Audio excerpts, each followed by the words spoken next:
Madame, mesdemoiselles, messieurs, bonjour. Je suis Alain Roger Fosso-Dada. Je suis spécialiste du traitement de l'eau, consultant chez SES et Water Environmental Service à Douala. Alors, ce matin, je vais vous parler de quelque chose d'assez simple.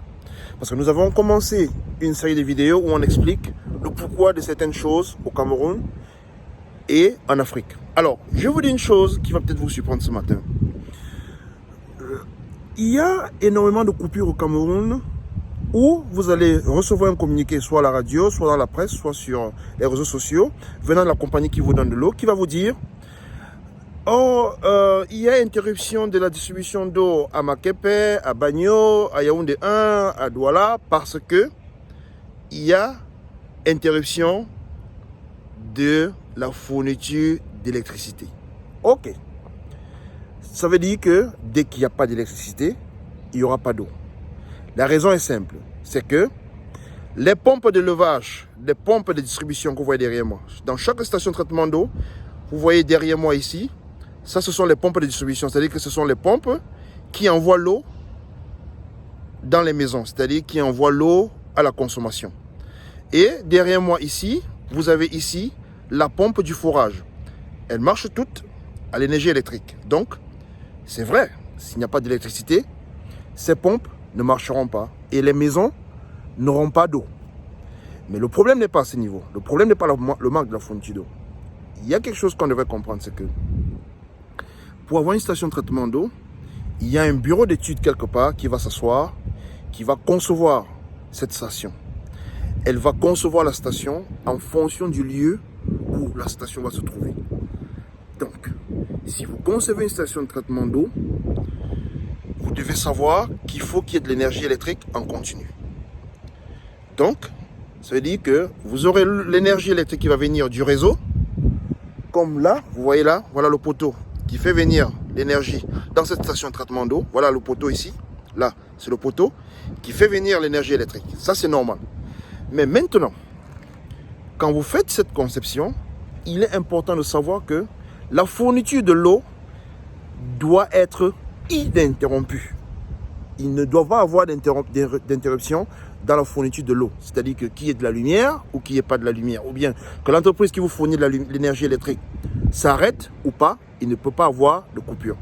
Alors, beaucoup d'entreprises sont en avance et ont commencé dans leur conception à mettre des panneaux électriques.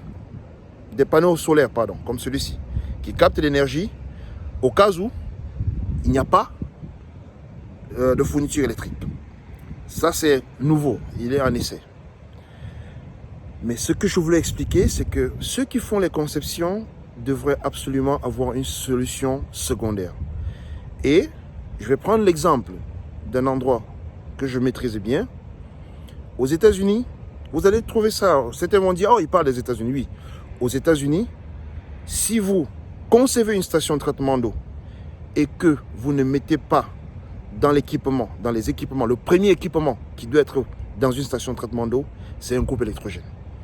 C'est obligatoire. C'est-à-dire que si vous apportez un dossier pour la mise en place d'une station de traitement d'eau, le premier élément que l'on doit regarder dans les standards d'une station de traitement d'eau, le premier élément qui doit être là, c'est un groupe électrogène. C'est-à-dire, il faut se rassurer que la station sera autonome.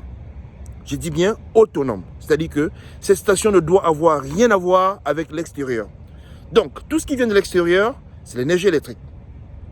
Donc, si elle peut produire son énergie électrique, elle peut continuer à produire de l'eau. Et c'est pour ça que les populations ne vont jamais avoir d'interruption parce qu'il y a coupure d'électricité. Et c'est pour ça que dans toutes les stations de traitement d'eau, vous allez voir ça. Là, le voilà. Le groupe électrogène. Celui-ci, il est là depuis pratiquement 20 ans qu'existe cette station. Mais je puis vous garantir que quand on regarde le nombre d'heures de fonctionnement de ces groupes électrogènes, à 90%, ce sont juste quand on la réchauffe pour se rassurer qu'elle va marcher. Eh bien, elle est là. Elle est là. Parce qu'il ne faut pas qu'il y ait interruption de lumière, de l'énergie électrique. Donc, il faut bien, Je veux bien que les gens, on va tirer sur la société qui fournit l'eau au Cameroun en disant, oh, ils coupent, pourquoi est-ce que, oui, mais ce n'est pas eux qui ont conçu, parce que dans le processus du traitement de l'eau, il faut comprendre, voilà les étapes. Il y a une entreprise qui va concevoir la station, il y a une entreprise qui va la construire, et il y a une entreprise comme la Camwater qui va faire ce qu'on appelle l'opération. La Camwater fait aujourd'hui ce qu'on appelle l'opération. Ce n'est pas eux qui ont conçu cette station. Donc ce sont ceux-là qui ont conçu, qui ont peut-être oublié. Ils ont oublié de mettre un groupe électrogène. Et c'est pour ça qu'on aura toujours ces coupures d'eau dès qu'il y aura des coupures d'électricité. Mais je demanderai à ceux-là qui sont à la Camwater de bien vouloir penser à mettre des coupes électrogènes dans leur station de traitement d'eau. Comme ça, ils n'auront plus à faire des communiqués en disant on n'a pas d'eau à Bagno, on n'a pas d'eau à Fumban, on n'a pas d'eau à Ngelmendouga parce qu'on n'a pas de fourniture d'eau. Investissons dans les coupes électrogènes. Ça peut aider aussi à ce que les populations aient de l'eau potable en continu dans leur robinet. C'était notre petite rubrique du jour. Je vous souhaite une très bonne journée. Je suis Alain Roger Fotsodada, je suis spécialiste traitement de l'eau. L'eau, c'est mon métier. Je suis consultant chez SES à Douala. SES qui répond justement au 695 05 69 70. Je vous souhaite une très bonne journée. Merci et à plus tard. Bye bye.